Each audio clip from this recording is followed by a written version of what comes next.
Death is the universal truth. So it is horrifying and comforting that every single person I know will die.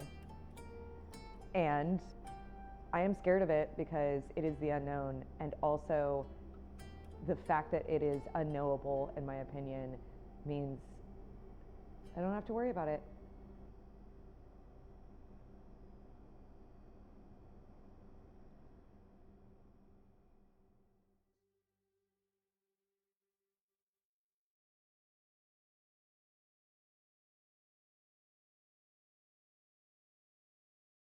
My name is Hannah McGee. I am 33 years old, and I am figuring it out. I own multiple small businesses. I own Weston Wine Company, which is a wine bar and tasting room full of trivia nights and murder mystery parties, lots of fun events that I lead. I co-own the Royal Deluxe, which is a cocktail lounge in my little town of Weston. I co-own a shuttle bus service that takes people to area attractions. I started a little theater company, very busy. In addition, for work, I manage a high school cafeteria for 1,400 high schoolers. So 1,400 student body, and I feed about 700 of those kids every day. So it's a lot. It's busy and it's fun. I have a fiance, William, and we have his son, my stepson, Liam, and a very sweet, bitchy dog named Marilyn Merlot.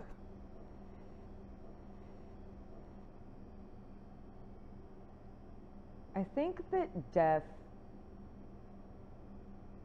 is unknowable, which is why it's so interesting to us as humans, because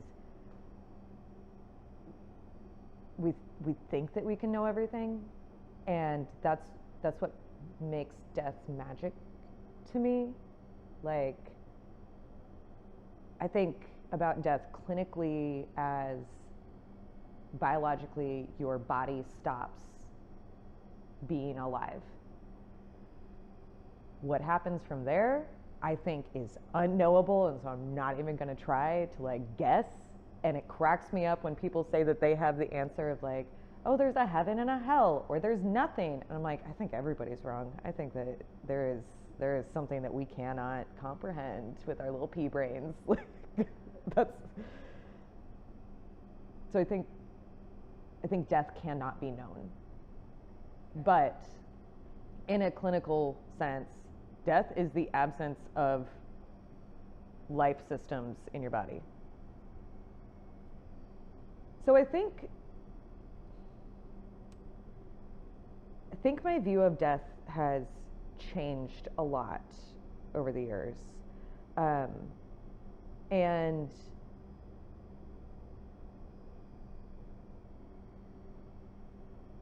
death is just change. Like, death is a shift. And so when you change a habit and start doing something that's better for you than what you have been doing, that is a death of a part of yourself. And so death is not always negative. Like, this is something that's really stressed in the tarot is when you get the death card, it doesn't mean you're going to die. It just means there's a fundamental shift that is going to happen. And so I view death as these giant seismic shifts in our lives. And I think that death, yes, can mean that body is no longer living, but death can also mean ending a toxic relationship that is terrible for you. That is the death of a relationship, but that's a positive thing. And when I said my sister and I had different responses to our father's death, when I got the phone call that he had passed away, my first response was, this is a beautiful bookend to this relationship that I had with this man where now that he is gone, he is never going to forget to call me on my birthday again. He loses his ability to hurt me.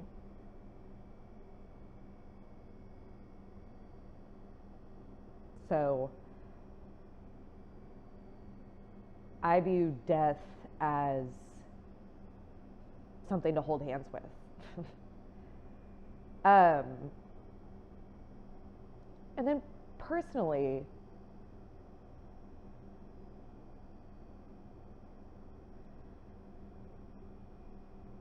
struggling with depression.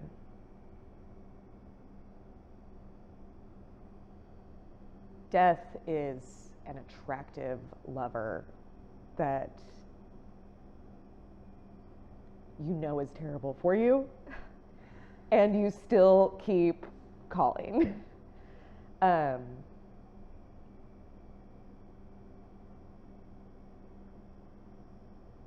think a lot of my positive thoughts about death come from viewing death as the absence of pain. So on a day-to-day struggle, death looks very attractive sometimes. And death looks really attractive a lot of times in this season of my life. But I have an awesome support system. I'm not going anywhere. People love me. They would miss me. But it's like a dirty little secret that I might like to get to know death a little bit better, you know? And it feels like an achievement. Some days it feels like an achievement to just exist and to not seek out death. And it's a really fucked up relationship. I am terrified of dying. It freaks me out to think about the end of my existence. So much so that if I'm driving around and that thought crosses my mind, I'm like, what if that car hit me right now and I would die? Like, what would happen? Where would I go? What do I do? And I'm like, do not think about that. Your brain cannot handle that level of complication. Like, shove it down, tamp it down. But then when I wake up to go to my 8th shitty job at 5 o'clock in the morning when the sun ain't even warm yet, like, and I think about my dad working the same way and having an untimely death, I worry that I am doing the same thing to myself, and then death looks really attractive because I'm like, whatever, just get it over with. Like, he died of a heart attack, but he was 48. So that's too young, and is part of the reason why I'm a little bit of a hypochondriac about health. Like, I just feel like I'm a ticking time bomb and that I will go the same way. I am terrified of dying. Like, I'm terrified of having bad health, but I smoke cigarettes and I drink gallons of coffee. I have so much wine every day. Like, I am actively doing the things that I am not supposed to do. And I don't know how to stop, and I don't really want to stop. Death first became prominent in my view of the world when I was in college. My sister got sick, and there was always something wrong with her as a child. Like, she was always breaking bones, or like a weird autoimmune disorder that is super rare, whatever. And I was away at college and was really missing her, and I found out that Chelsea had ankylosing spondylitis, which is like an old person autoimmune disease, and it's in the arthritis family. So arthritis is like a spectrum, and so you've got arthritis, which is uncomfortable. Then you've got rheumatoid arthritis, where like you got knobbly hands and stuff. ankylosing spondylitis is the end of that spectrum, and left untreated, people with AS, their spine will fuse together, or their ribs will fuse together. You end up dying because you can't breathe. And so the answer is to be on a bunch of immunosuppressant drugs to counteract the symptoms. So I'm 18 years old, alone in the world for my first time ever, and I get a phone call that my sister has this disease that sounds truly terrifying. And that was the first time I remember thinking about death in a real, tangible way. Somebody I love could die. And then, because life is cyclical,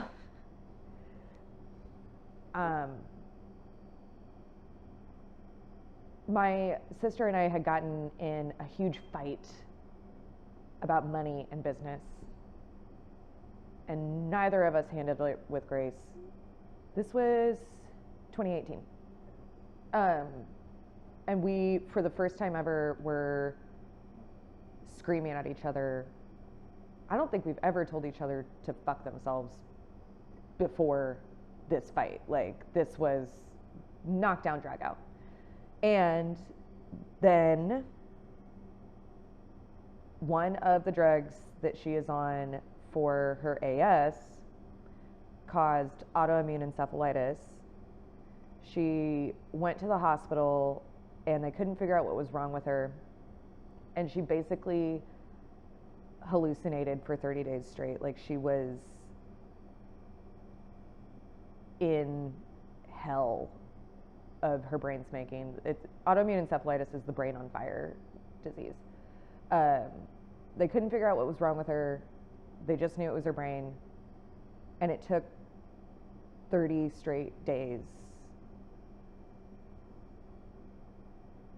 It felt like she was dying, and I didn't ask more questions. I was terrified that she would die. Or, this is worse, what was worse was worrying that she would die but still be alive. That's worse. And after that, she had to relearn how to talk. Like, she had aphasia like a stroke patient would. She had to relearn how to, like, fine motor skills.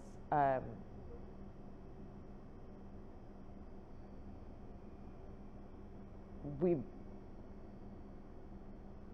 were not certain that she would regain all of her abilities. She's a genetic counselor. Like, she's an incredibly intelligent person, an incredibly kind person, and really connects with her patients. It's beautiful to watch. And sitting in that space of, we don't know if she's going to get it all back, was heartbreaking. Because of the fight, my mom and her husband wouldn't let me come see her.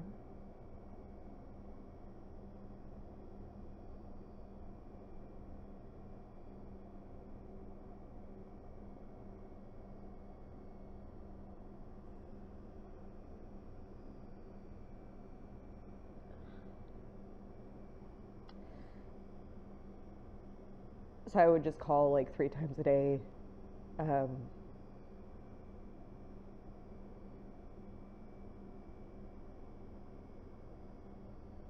I actually have, I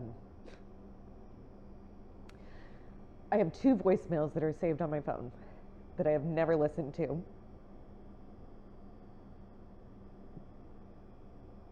Because they were from the time when she was like coming out of the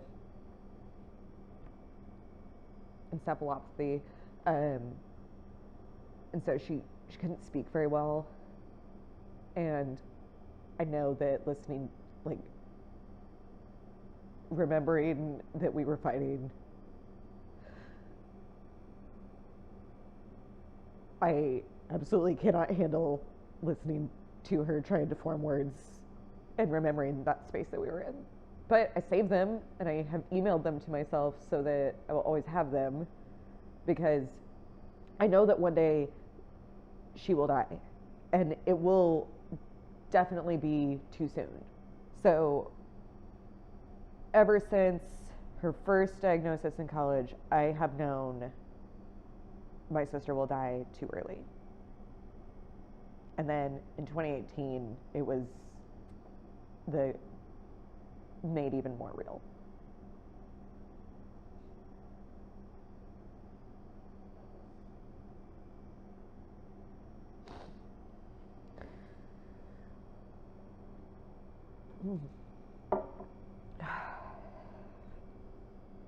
Excuse me.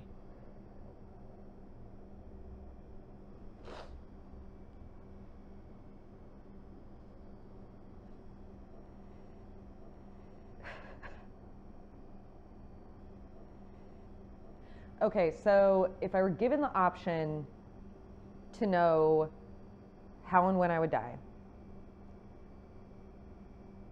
So I hate surprises. And I've already given William his Christmas gift because it came and I can't not give it once it's here. So looking at that data, I feel like I would want to know, but then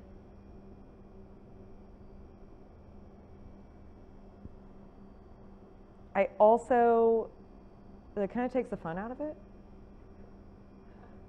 Like, I'm terrible at deadlines, and you're gonna tell me I'm counting down to this ultimate moment. That would be so stressful. I think as humans, though, if we were able to know when we were going to die, we would still try to cheat death. And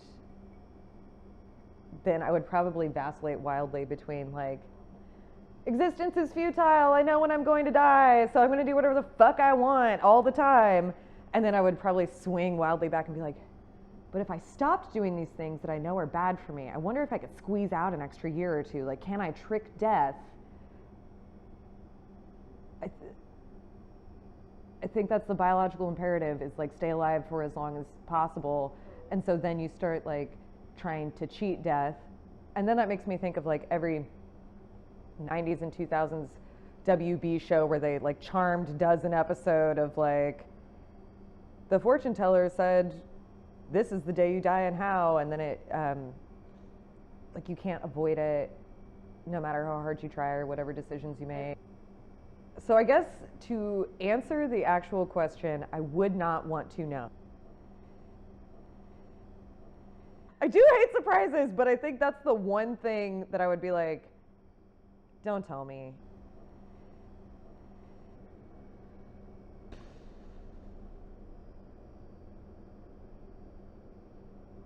Legacy is such a difficult concept for me. I don't know what we do it all for, and so my hope is that people speak well of me when I am gone. And I also recognize that in 3 generations, nobody will know who I am. So let's say I get my dream, I'm hosting a game show, and so I'm rich and famous because I was on TV.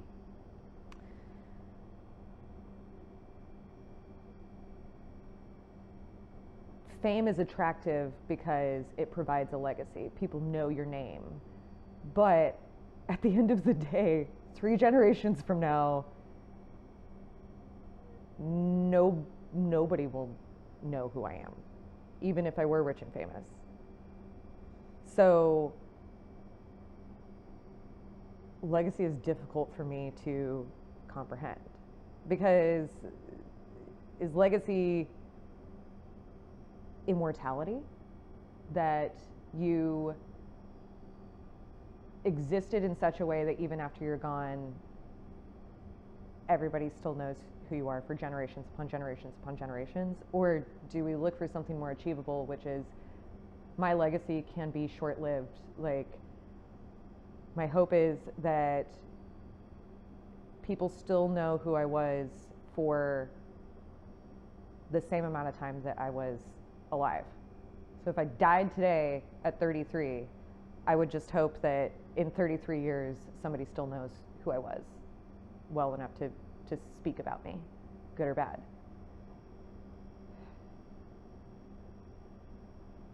I hope that I would be remembered as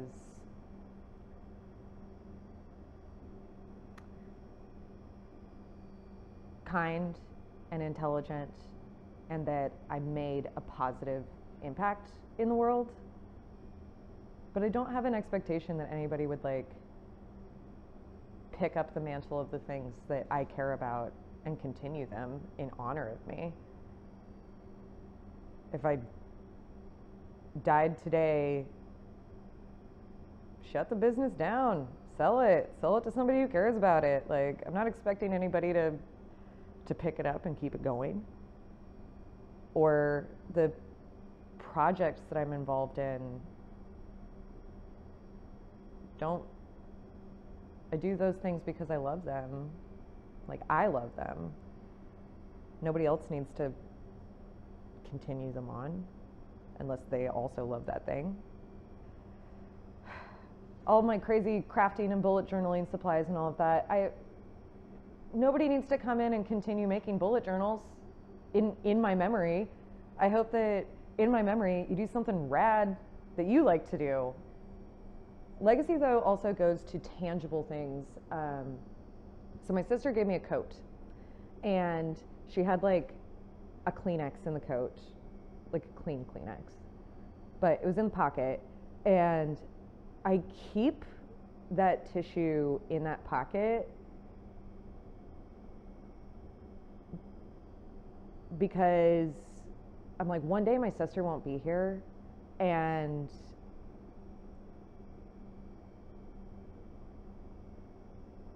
I need that like tangible something to touch and know that she had touched it. When my parents pass away, my mom is a quilter and she makes these beautiful quilts, and I know that one day my mom will not be here anymore, but I will have this beautiful, tangible representation of something that she loved to hold on to. And maybe that circles around to why we do the things that we do. Like, maybe a better question to myself is, what tangible reminder will I leave that somebody will be able to touch and say, Hannah touched that, and I miss her, and it makes me think of her.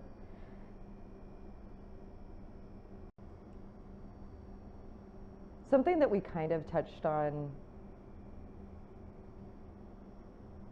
but that I think about a lot, is like, what happens to your body after you die? And I think it's cool that as a society we're getting better about talking about our wishes, and that we're becoming more creative or more accepting of creative solutions to what happens to your physical body. I was in the car with my mom and sister driving to do a wreath making class, and so light and cheery, and then somehow we ended up talking about like what we want to happen to our bodies. And we're all obviously give it all away, donate all the organs, anything that's usable, like chop me up. I should not be recognizable by the time you're done, okay? And my sister is very eco-conscious, and so she wants to like be made into a tree or cremated or whatever. Like, do not put my body in a box in the ground. And I'm just like, cremate me, make it as little expense as possible, and there's no need for all this fanfare. When you first asked me about this project, it kind of was that moment to revisit, like, what are my wishes for after I expire? And basically, my wish is that I am not a burden to anybody in death. Like,